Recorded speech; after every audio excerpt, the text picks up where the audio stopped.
Hello everybody, welcome to Thursday. Had a pretty wild ride today. The market was up and then it was down. Thought I was going to have to change shirts and put on a red shirt for a while, and then it bounced back up. S&P 500 ended up down 1.2%.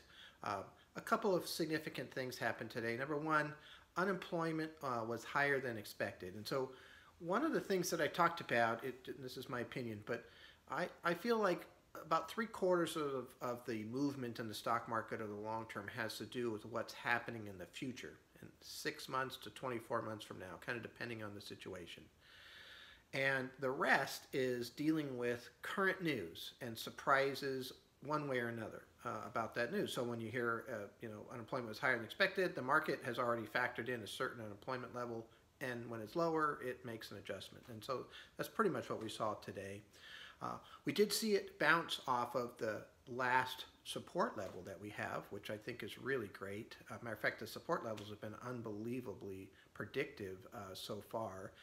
This last support level is not super strong. When we spent about 5 days there, there isn't a tremendous amount of volume at those prices, but it's still held today. We'll have to wait and see what happens, going forward. I think one of the other things that's very informative about today is that all of the bond pieces that we have in our portfolio were positive for the day. They all made money. And I talked about that kind of that parachute to have in the portfolio. So if you have 40% stock and 60% bond, you got this parachute. Or if you have 80% stock and 20% bond, it's a smaller parachute, but it's still there. And so, for example, our long-term Treasury holding was up 1.1% today. So, S&P 500 was down 1.2. So that's a big difference. And then our extended duration Treasury is up 1.5%. Not everybody has all of those.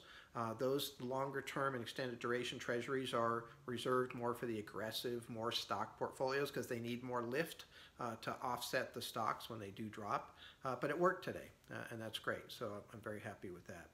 Very interesting to see what happens tomorrow. Do we hold the support and do we bounce back or what have you? So look forward to talking to you about that then, and have a good evening. Thank you.